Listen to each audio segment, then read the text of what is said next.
jàpp naa ne am na Sénégalais yoo xamante ne jënd nañu foofu noonu ci différents opérateurs yi xëy na peut-être parce que am na ay préalables yu ñu war a remplir en termes d'assainissement en termes de mise en service ci ndox mi ak électricité bi pour que effectivement foofu zone ya nga xamante ne ñoo war a nekk les premières zones de vie zone yooyu war a mën a léegi commencer dund moo tax damay invité Sénégalais yi ñu reconsidérer seen xalaat ci Diamniadio te xam ne avenir bi ça passe par là-bas parce que y a pas que seulement Diamniadio dafa am Diamniadio mais am na aussi pôle du Lac Rose te derrière pôle du Lac Rose am na yeneen pôle yoo xamante ne ministère bi moo koy gérer mooy Diacksao pôle Yène pôle Bambilor ak pôle Déni Biram Ndaw ak pôle Daga Xol yooyu yëpp bu ñu ko boolee tey mooy yi nga xamante ne ci li ñuy wax triangle Dakar Mbour Thiès mooy principale infrastructure d'avenir yi nga xamante ne mooy des zones à urbaniser en priorité. Donc damay invité Sénégalais yi ñu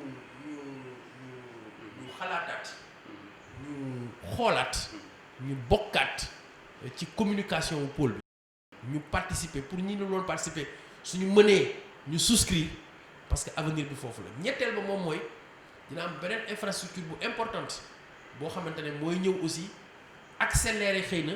phénomène boobu mooy le train express régional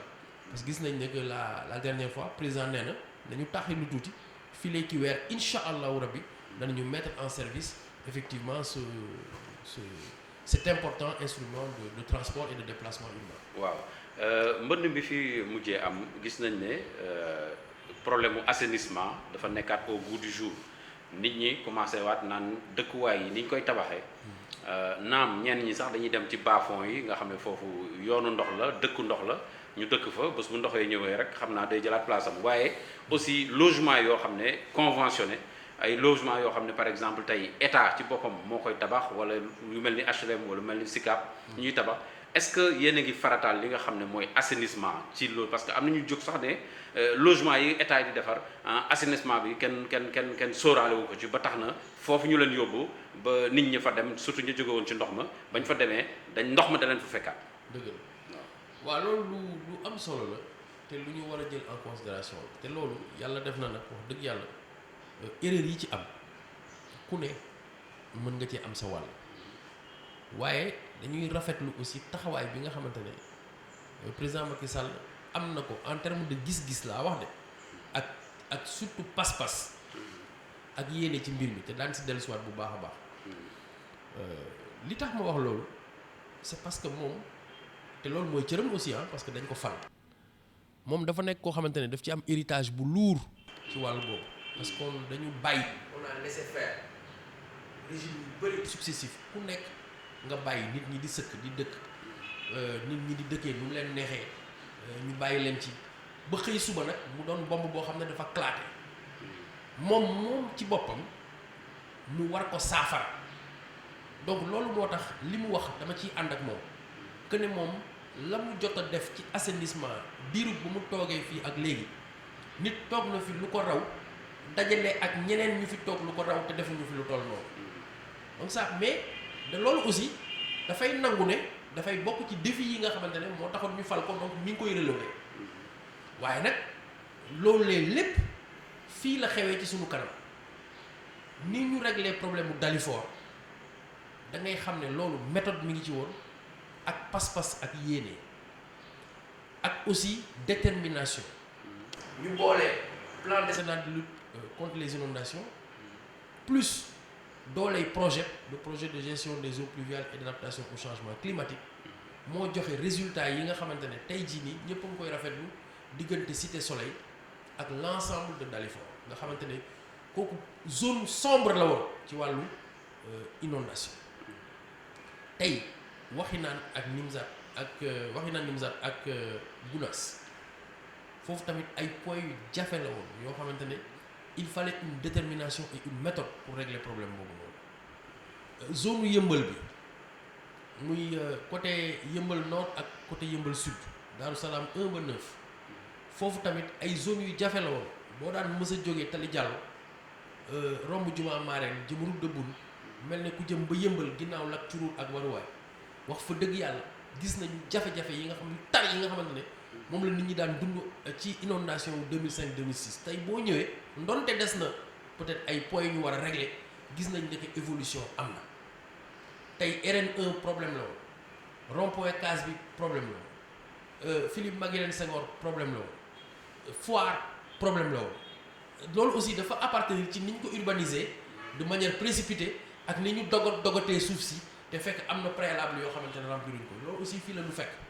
mais loolu yëpp aujourd'hui c'est des problèmes qui peuvent être derrière nous ñu war ko rafetlu aussi Touba également effort yi nga xamante ne président def na ko fa ci wàllu travaux en aval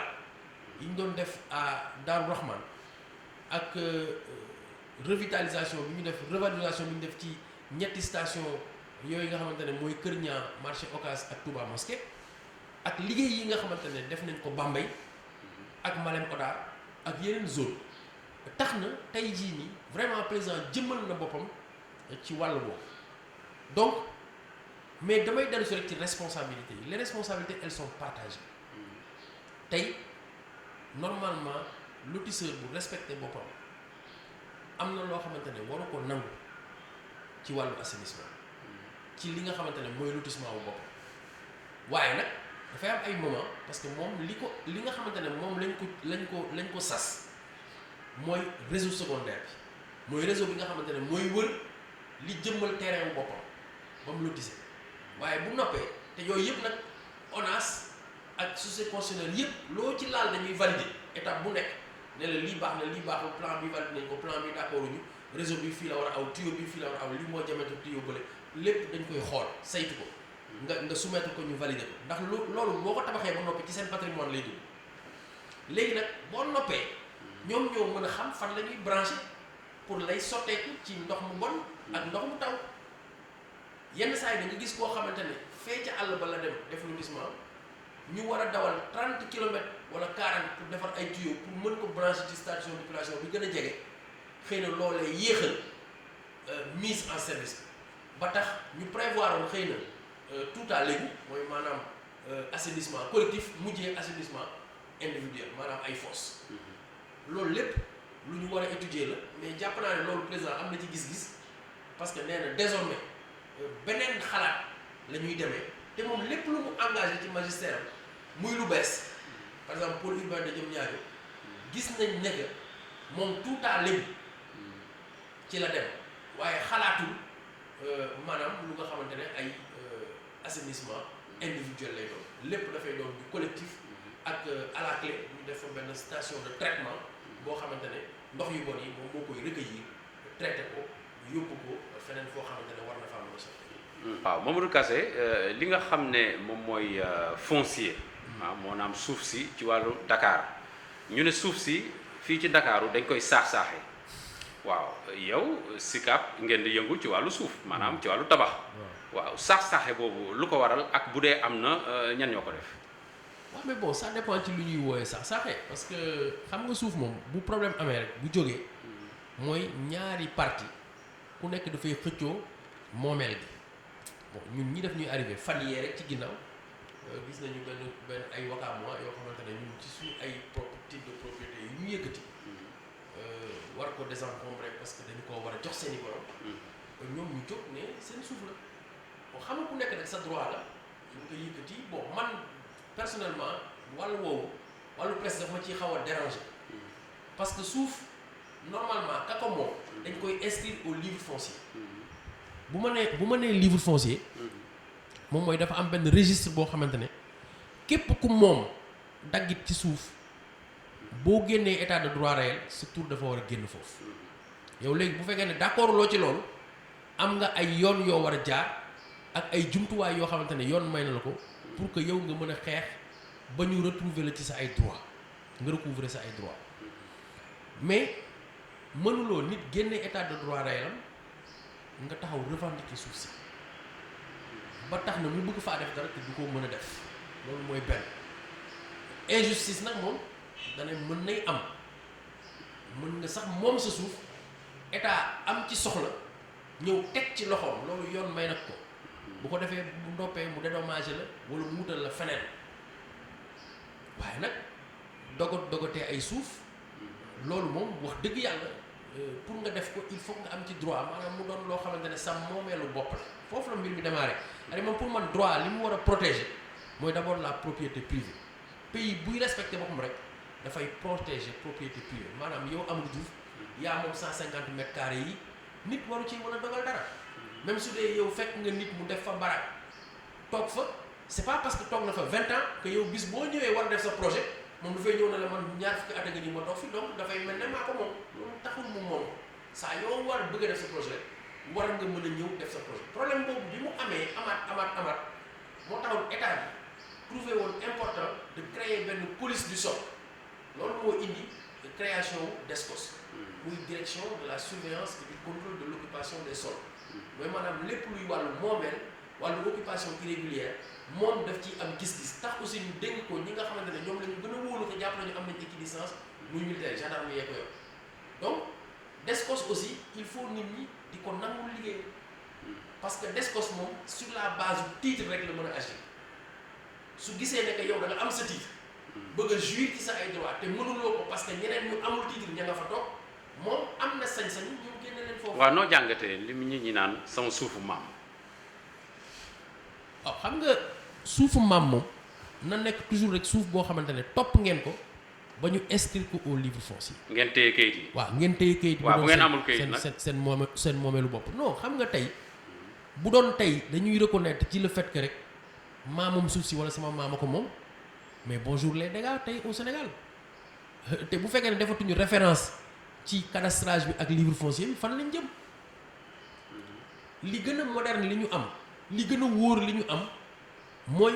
titre de propriété boo xamante ne ni pour nga mën a xam ki ko moom da ngay dem interroger le livre foncier te conservateur moo lay mën a génneel l'état de droit réel ya fa nekk maanaam droit yi nga xamante ne moom moo wër parcelle boobu noonu ah loolu nag état rek mooy kii la ko mën a jox te conservation foncière lay jaar te livre foncier lañ koy inscrire maintenant nag l'erreur elle est humaine il peut y avoir de temps en temps ay erreur yoo xamante ne litige bu amee litige aussi yoon moo koy mën a àtte mais mënuñu régler problème yi ak ay jaasi wala ak ay gobar wala ay xeej loolu mënul nekk c'est pas possible waaye fii suuf boo gis rek am na histoire te nag wax dëgg yàlla jàpp ma ne que ñi nga xamante ne seen maam amoon nañ fi ay moomeel jàpp ma ne lésé nañ leen ci bi nga xamante ne titre yooyu ñi ngi ko doon valoriser wala ñu koy régulariser jàpp naa ne à chaque fois coutume yi ak tradition yi nekkoon na loo xamante ne ba léegi am na solo lool ci suñu démarche foncière